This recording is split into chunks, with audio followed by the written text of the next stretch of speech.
Cuando se habla de entretenimiento moderno, no hay mejor representante que los videojuegos, con una vasta historia, se han coronado como una de las industrias más grandes, con más beneficios que nada tienen que envidiarle al cine o a la música, y algo que hace aún más especial a los videojuegos son sus leyendas urbanas, sus mitos, esas que son creadas por los fans. Estoy seguro que conoces varias de estas, aunque en la actualidad es mucho más fácil el saber cuando un mito es real o no. La verdad es que son un tema de lo más interesante. Hoy veremos los mitos de los videojuegos que resultaron ser falsos, que muy a nuestro pesar o fueron bromas, o simplemente engaños. Ahora sin nada más que decir, comencemos.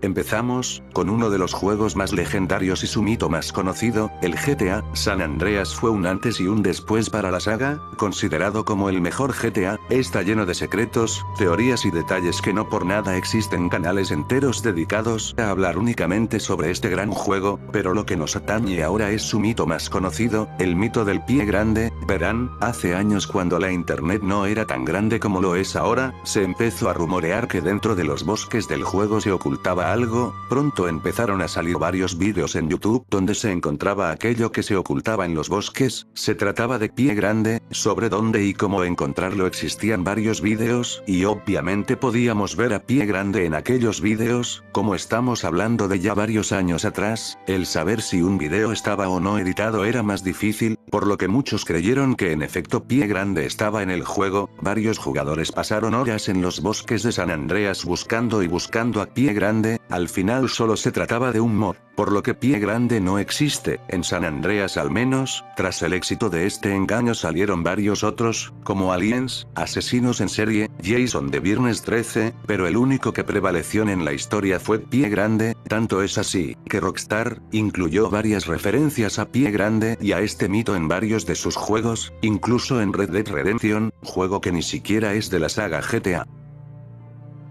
Mario 64, es un juego especial. A pesar de sus años, sigue dando de qué hablar, desde lo sorprendente que fue al ser el primer juego en 3D del fontanero, hasta su curiosa forma de speedrun. Recuerdo con cariño este juego, pues fácilmente podía pasar horas jugándolo sin aburrirme, un juego que me acompañó en mi infancia. Ahora bien, el mito que veremos aquí es el de, él es real. Verán, en una parte del castillo, podíamos encontrar un pequeño patio lleno de fantasmas, además de una fuente. En dicha fuente se podía encontrar una placa con un grabado. Por obvias limitaciones técnicas, el grabado era casi imposible de leer, por lo que las especulaciones no se hicieron esperar. Como la fuente estaba rodeada de fantasmas, se creía que lo que el grabado decía, tenía que ser algo perturbador o como mínimo extraño. Con el tiempo muchos se pusieron de acuerdo con que lo que decía el grabado era, él es real. De ahí todo creció. Muchos afirmaban que, al terminar el juego al 100% o con cierto números de estrellas podrías desbloquear a Luigi, porque sí, se creía que lo de él es real, era una referencia a Luigi. Se creía que este podía ser un personaje jugable. Como era costumbre, no tardaron en salir los vídeos mostrando a Luigi en el juego. Como siempre se trataban de mods, este secreto incluso sigue entre comillas inconcluso, pues hay gente que siempre habla de este mito como si fuese real, pero no, resulta que Luigi no está dentro del juego y nunca estuvo. Si bien creo que está confirmado que la placa sí dice, él es real, la verdad se trata de una broma nada más.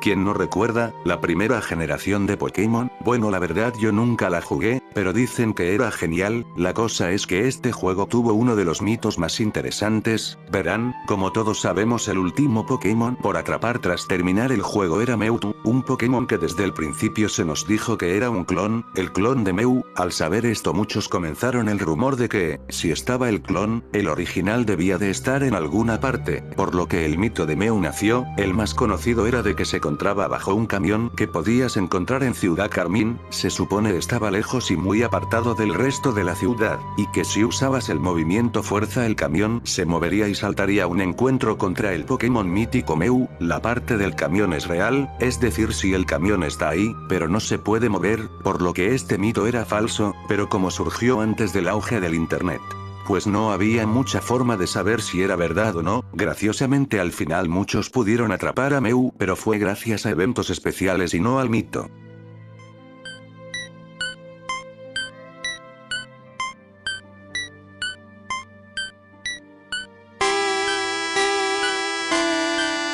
Seguimos con Pokémon. La Torre Lavanda se encuentra en un pequeño pueblo llamado Pueblo Lavanda. La torre en sí es centro de varias creepypastas y cientos de fangames de terror de Pokémon, debido a que se trata de un cementerio y de estar en un pueblo bastante deprimente en comparación al resto de Kanto, además de ser el único lugar donde se podían encontrar Pokémons tipo fantasma, bueno, la única línea evolutiva de tipo fantasma que existía, pero se entiende. La cosa es que el mito de este puesto del iceberg no va para el pueblo en sí, sino que a su música.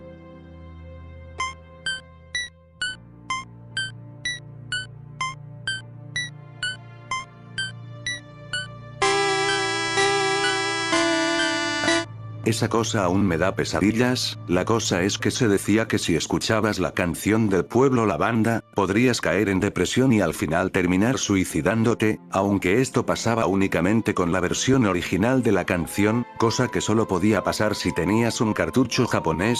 La leyenda creció con la noticia de varios niños que terminaron con su vida tras pasar un tiempo escuchando la melodía de Pueblo Lavanda, aunque todo esto era una leyenda urbana y en realidad no pasa nada al escuchar la canción.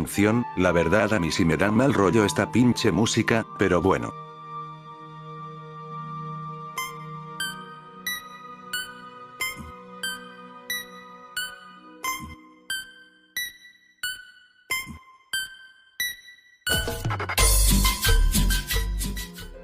Para quitarme el mal cuerpo, terminaremos el primer nivel con algo que nos traerá recuerdos. Si tuviste una Nintendo 64 o cualquier otra consola que tenía que usar cartuchos, sabrás que algunas veces estos fallaban y no reproducían el juego, por lo que muchos quitaban el cartucho y lo soplaban, lo volvían a colocar y como por arte de magia el juego ahora sí funcionaba. El soplar el cartucho es algo ya bastante clásico. Recuerdo que yo lo hacía para que el cartucho funcionase, pero la realidad es que el soplar el cartucho no servía para nada, de hecho era todo lo contrario, dañaba el propio cartucho. Lo que sí servía para que volviese a funcionar era el quitarlo y volverlo a poner, pero el soplarlo no. La lógica tras esto era simple, la gente veía polvo dentro del cartucho, por lo que pensaban que al soplar el polvo, haría que el cartucho funcionase a la perfección, y si limpiarlo era útil, pero al soplar solo acelerabas la oxidación de los componentes del cartucho. Ahora sabes que todo este tiempo, solo estabas soplando en balde y que no era necesario.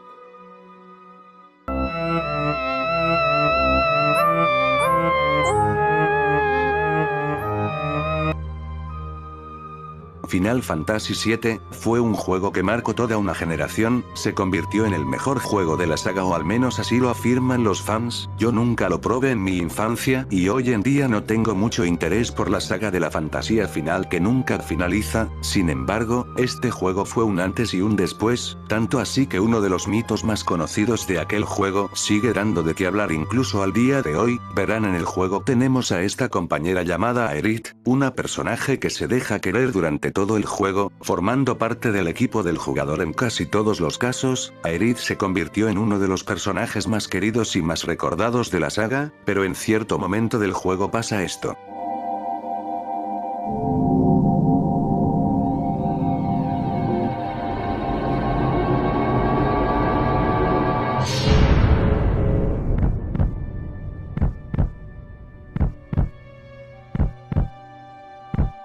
Aerith muere a manos de Sephiroth, un acontecimiento que le rompió el corazón a todos los que jugaron a Final Fantasy VII. El mito decía que era posible revivirla, los pasos para ello eran complicados y variaban según a quien le preguntases. Algunos decían que necesitabas el 100% del juego, obtener la espada de Sephiroth y otras cosas. Como no conozco el juego no puedo darte tantos detalles, pero para no hacerla larga, es imposible revivir a Aerith.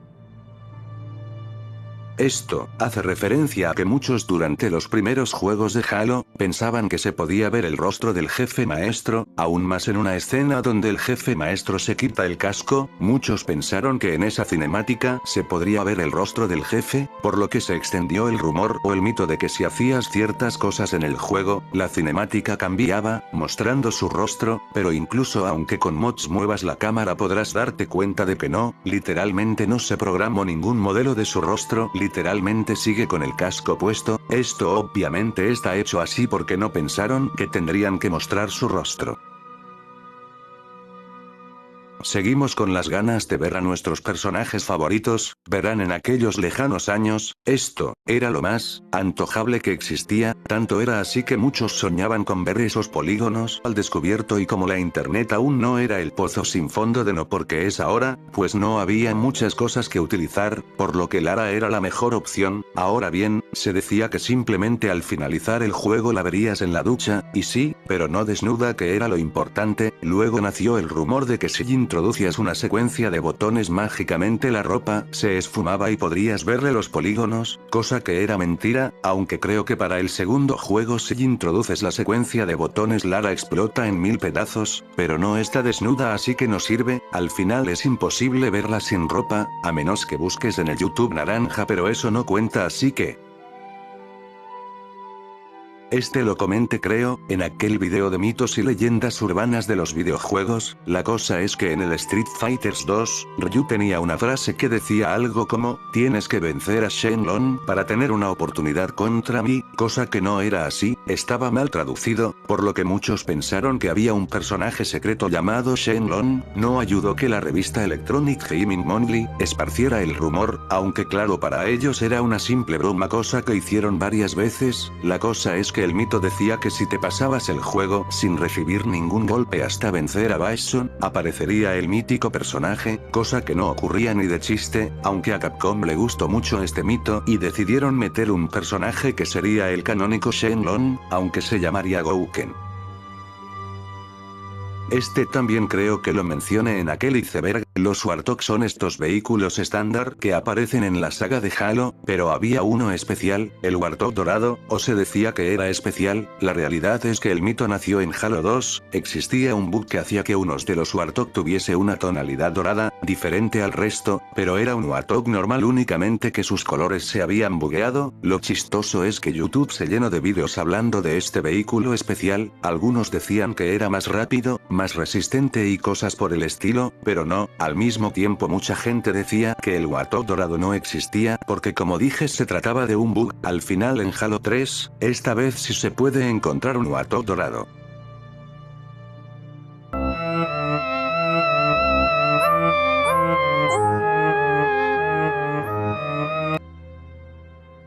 Volvemos a Mario 64, como todos sabemos Yoshi si está en el juego, lo podemos encontrar en el techo del castillo, pero al encontrarlo el muy weón, solo nos da unas 100 vidas y se va, siendo icónico en la saga Mario. Fue decepcionante el saber que no podíamos ir a lomos de nuestro fiel amigo, por lo que, la gente no tardó en crear el mito de que en efecto podrías montar a Yoshi. De nuevo, pasos imposibles de realizar. Algunos pensaban que si ibas al lugar donde aproximadamente aterrizó Yoshi después de hacerla de cancerbero, podrías montarlo y ya, pero no, solo con mods se puede montar a Yoshi como en los juegos más clásicos, pero no de forma real, lo que sí es una pena pero bueno.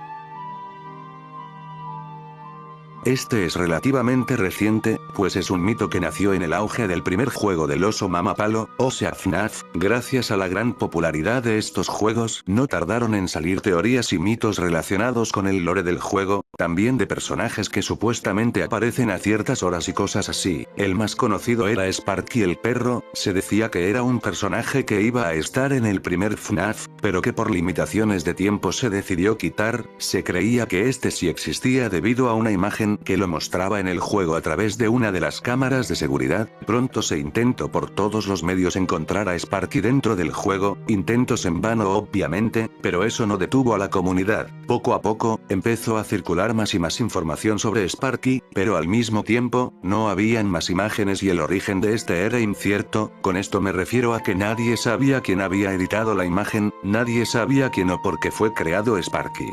Como ya era obvio que no formaba parte del juego, se intentó buscar a sus creadores, pero todo sobre Sparky es información escueta o perdida, siendo un mito y un lost media al mismo tiempo.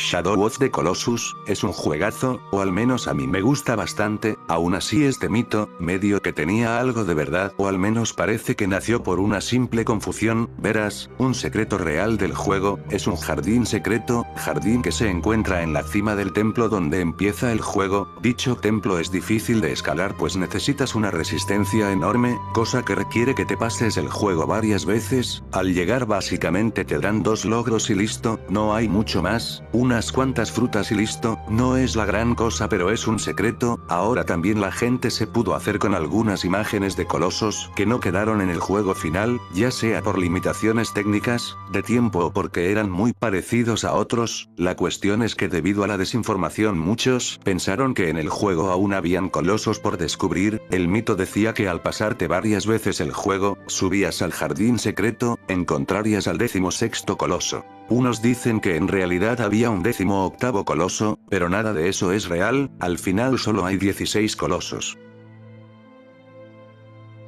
Estoy seguro que este lo conoces, existen estos juegos llamados Madden, juegos de fútbol americano, supongo que tendrán su nicho porque aún se siguen haciendo, como al tener las licencias de equipos de la NFL, se creyó conveniente el incluir en la portada de sus juegos a los mejores y más destacados jugadores de ese año. En 1999, fue que las portadas de los juegos Madden empezaron a usar a jugadores para protagonizar sus portadas. El primero fue Harrison Heard, un atleta increíble en su campo, pero pocos meses después de salir el juego con él en la portada, se rompió el tobillo y aunque después pudo volver al campo, obviamente ya no eran ni la sombra de lo que fue. En el 2000, el honor de ser el protagonista de la portada Madden, fue para Barry Sanders, quien en el año que salió el juego decidió retirarse de la NFL. Ya vas entendiendo lo de la maldición de Madden. Se cree que aparecer en la portada del juego, es básicamente un suicidio a nivel profesional. Por si te lo preguntas, la maldición sigue entre comillas vigente, pues el listado de jugadores que sufrieron una herida o que decayeron tanto es larga y llega al sol de hoy. Claro que existen varias excepciones a la regla, jugadores que no sufrieron por la maldición.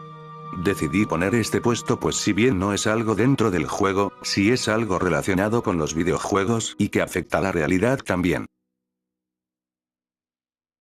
Animal Crossing, es uno de esos juegos de Nintendo que a pesar de su apariencia amigable, dulce y caricaturesca, tiene secretos, teorías y mitos muy turbios. Yo nunca tuve la oportunidad de jugar a alguno de estos juegos, y hoy en día no me interesa mucho la saga, porque eso de jugar al trabajo pues como que no, para eso ya tengo un trabajo todo cagado. Ahora bien, el mito que escogí de la saga, es el primero que surgió ya hace más de 15 años, verán se decía que en el primer Animal Crossing, si jugabas de noche existía la posibilidad de que te toparas con Brutus el Bulldog, un vecino que más allá de ser malo era toda una plaga, pues se decía que Brutus cortaba árboles, llenaba tu pueblo de basura, lastimaba o insultaba a los demás vecinos, incluso que podría crashear tu partida. El temor a toparte con Brutus era tan grande que muchos nunca jugaron al juego de noche por culpa de Brutus. Supuestamente existía una captura de pantalla donde se podía ver a Brutus dentro del juego, pero o es material perdido o nunca existió,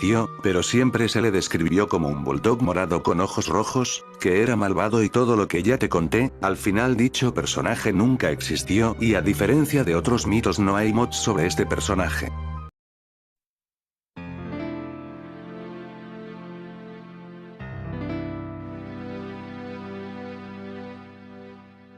Mario Galaxy, es uno de los mejores juegos de la saga. Bueno, yo solo jugué el segundo juego, pero sé que el primero era una maravilla, tanto fue así, que sigue vigente aún después de su salida para la Nintendo Wii, pudiendo comprarlo incluso en la Nintendo Switch.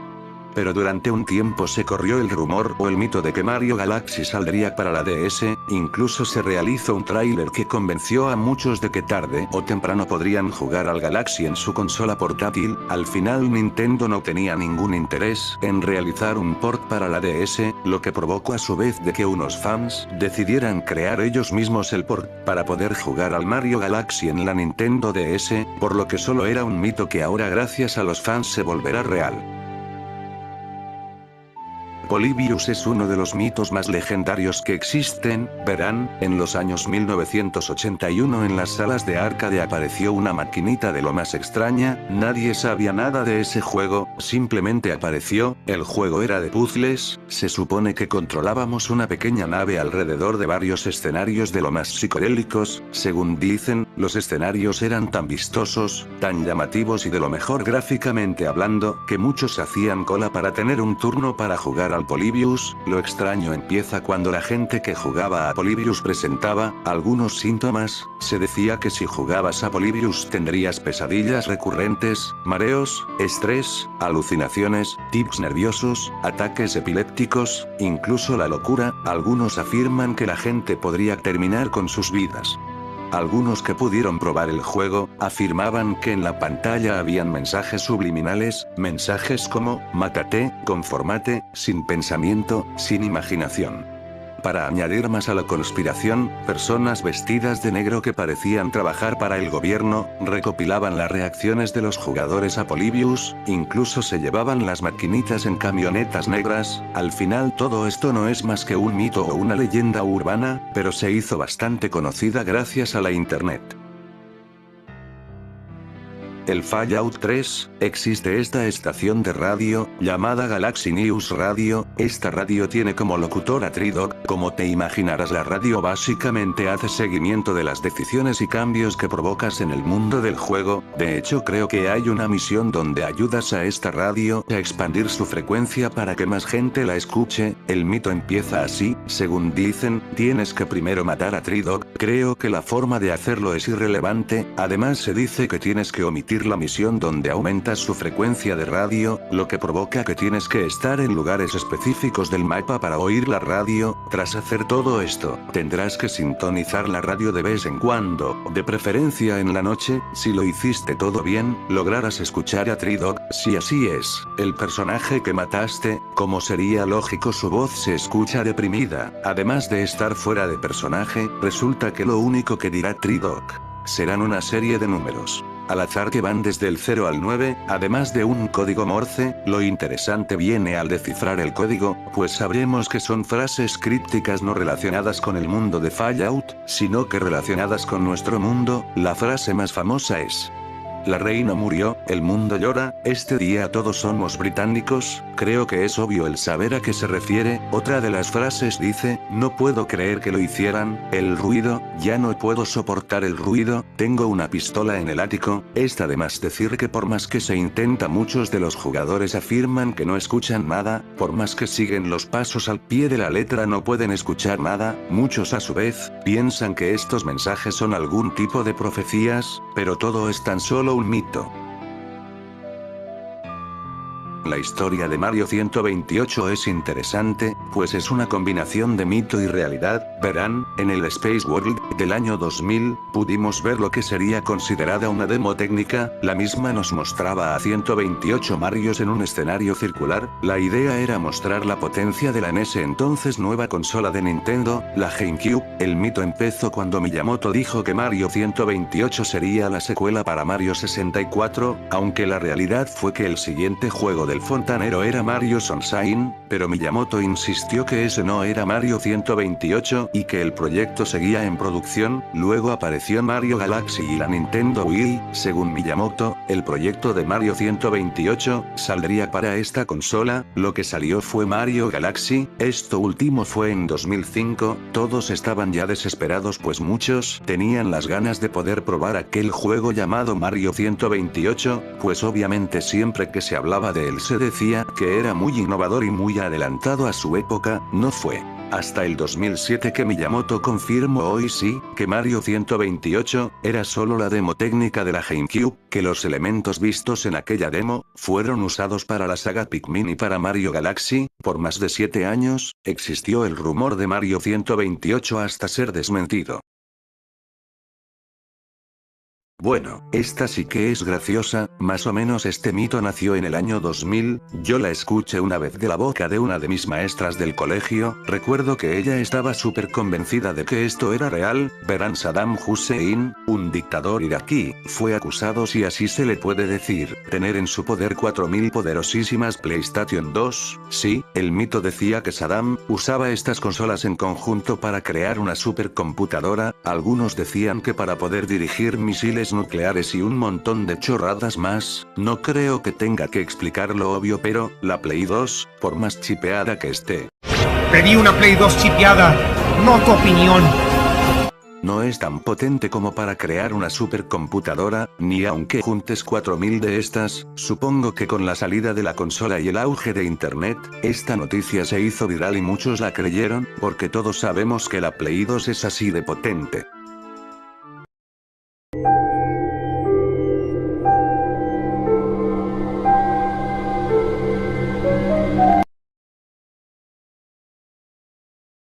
Super Mario World, qué juegazo la verdad, yo recuerdo con cariño el jugarlo en un emulador en mi computadora cuando era más joven. Ahora bien, el mito, se trata del traje láser. Verán, todo empezó ya hace años, con un video en YouTube. El usuario que subió el video, afirmaba que había llegado a una isla secreta del juego, en concreto esta que ven en pantalla. Según él, logró desbloquear el camino a esta isla. En el video en cuestión, vemos como al entrar a la isla, es llevado a una especie de habitación donde se encontraría con el traje láser, un traje muy peculiar que lo hacía básicamente invencible. Supuestamente había un tipo de cartel de parte de Nintendo que felicitaba a quienes podían llegar a esta isla recompensándolos con el traje láser. Como te puedes imaginar, todo esto es falso y el video en cuestión solo mostraba una versión hackeada del juego.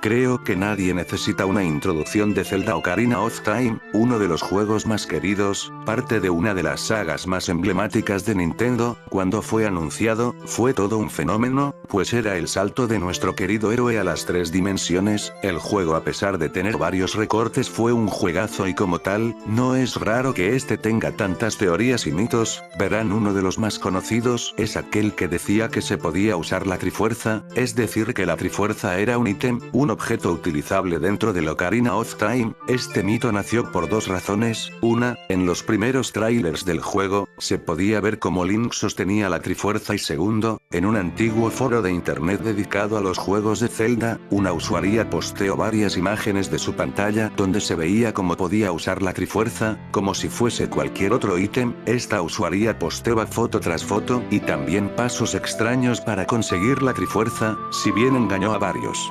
Los más dedicados y fieles fans de Zelda, descubrieron sus patrañas. Resulta que en las imágenes que la usuaria mostraba la Trifuerza, la espada de Link estaba del lado equivocado. Por si no sabías, Link es zurdo, por lo que sostiene la espada con la mano izquierda. Este detalle fue suficiente para que la gente de aquel foro supiera que aquella usuaria retocaba las imágenes. Como dato extra, el modelo de la Trifuerza sí está dentro del juego, pero no como ítem, sino que ese modelado es usado para la introducción del juego. Este también es conocido, lo incluí tan abajo del iceberg, porque aún hoy, genera teorías y es usado para explicar algunas cosas que no cuadran con el fontanero verde. Verán, por si no sabías, existe una pequeña saga de juegos llamado Luigi's Mansion. En ellos Luigi tiene que cazar fantasmas en una mansión embrujada. En la primera entrega de la saga, que salió para la GameCube, podemos ver esto. Como vemos, el rayo ilumina toda la habitación y crea una sombra de Luigi. La sombra está elevada y no concuerda con el lugar en el que se encuentra Luigi. Esto creó la teoría de que Luigi se había suicidado y que esta era la forma que tenía el juego para decirnos el destino del Mario Verde. Si bien la posición de la sombra no deja mucho a la imaginación, la verdad es que se trata de un fallo en la posición de la sombra, pero sin dudas es un momento turbio y extraño. Este es interesante, se trata de un mod, por lo que técnicamente existe, pero debido a que ya no se puede encontrar debido a que este mod era compartido en foros muy pequeños o ya de plano a ciertas personas, y al tener tintes de creepypasta, se tiene como un mito. La comunidad de Elder Scroll es interesante. Estoy seguro de que sabes que los juegos de esta saga son famosos por los mods que su comunidad crea. Esto no es único de Skyrim, ya que se veía en juegos anteriores. En este caso, Morrowind, se dice que este mod cambiaba por completo el juego. Primero, si lograbas hacer que funcionase, no te dejaba entrar a ningún menú, ni a ninguna otra cosa que no sea el juego mismo. Además, todos los personajes principales y aquellos que forman parte de la historia, están muertos. Esto se sabe porque puedes encontrar sus cadáveres ahí donde debían de estar. Tu personaje pierde salud constantemente y para colmos, los NPC que puedes encontrar solo tendrán una frase para ti: mira el cielo.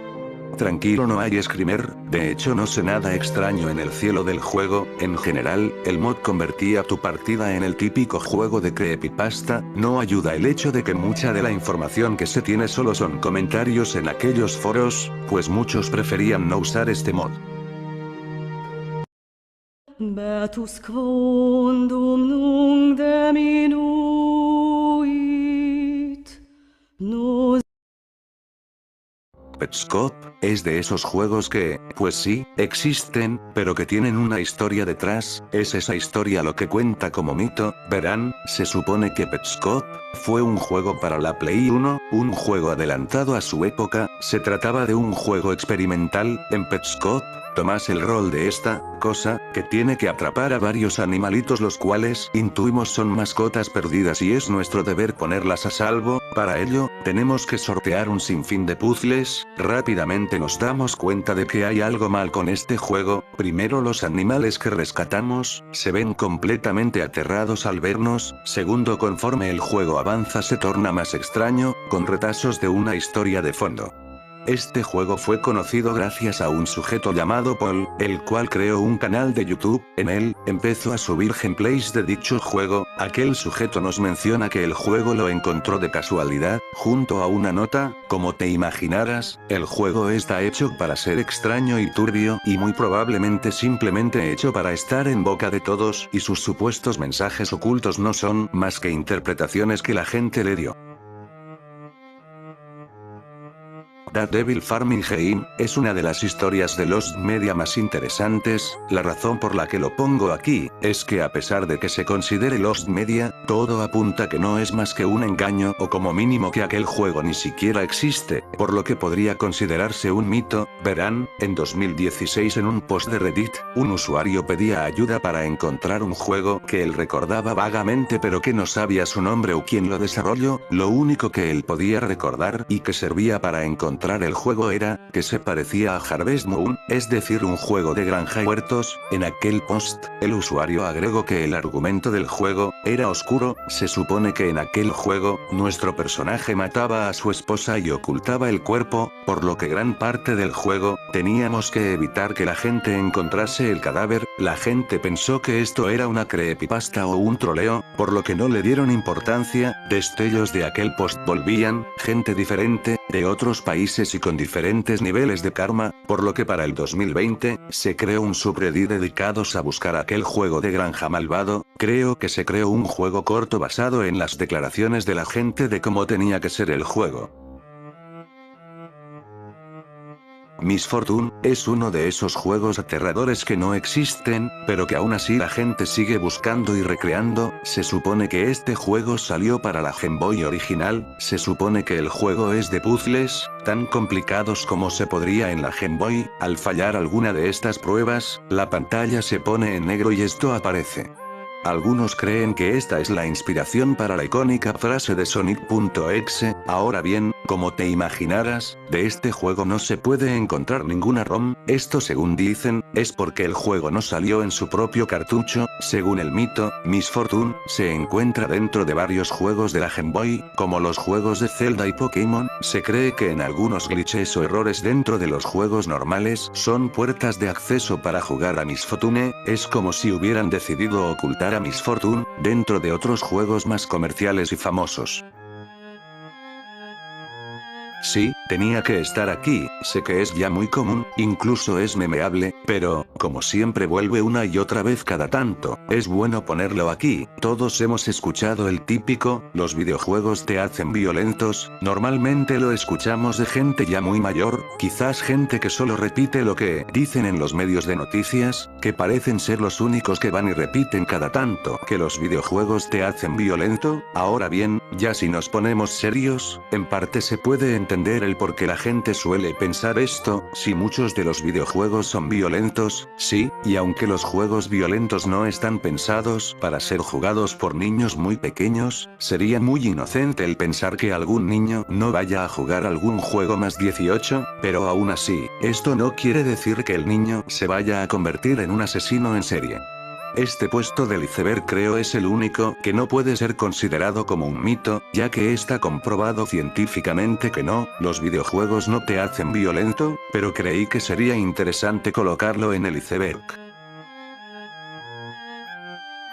En la actualidad, crear algún mito sobre videojuegos, es de lo más difícil, gracias a que todos conocen los programas de edición y pueden reconocerlos, así como la cantidad de mods que existen y que están a disposición de todos. Todo esto queda reflejado en el iceberg, pues si te das cuenta muchos de estos mitos surgieron ya hace años, algunos relativamente recientes pero tienen que ser mucho más elaborados y aún así en el fondo, todos sabemos que es un mito, que es falso o simplemente una RGE, por lo que tiene mucho mérito lo de las copias personalizadas de Mario 64, por un tiempo, algo corto la verdad, mucha gente creía que en efecto las copias del juego de Mario 64 tenían pequeñas variaciones, algunos sutiles, otros descarados pero en general, la gente parecía no ponerse de acuerdo en cómo era el juego, muchos atribuían esto a un efecto Mandela, otros a una IA dentro de los cartuchos que cambiaba ligeramente el juego para que la experiencia de cada jugador sea única tan ridícula como suena, fue junto a la aparición de Wario en Mario 64, lo que impulsó y dio vida a todas las imágenes de iceberg, así como a los vídeos que se hacen usando este formato, por lo que tiene mucho mérito este mito. Si el video te gustó, deja tu like y comenta, gracias por quedarte hasta el final, hasta la próxima. Quiero agradecer a Alpaca Fanática del Café por ser quien dio la idea para este video, muchas gracias.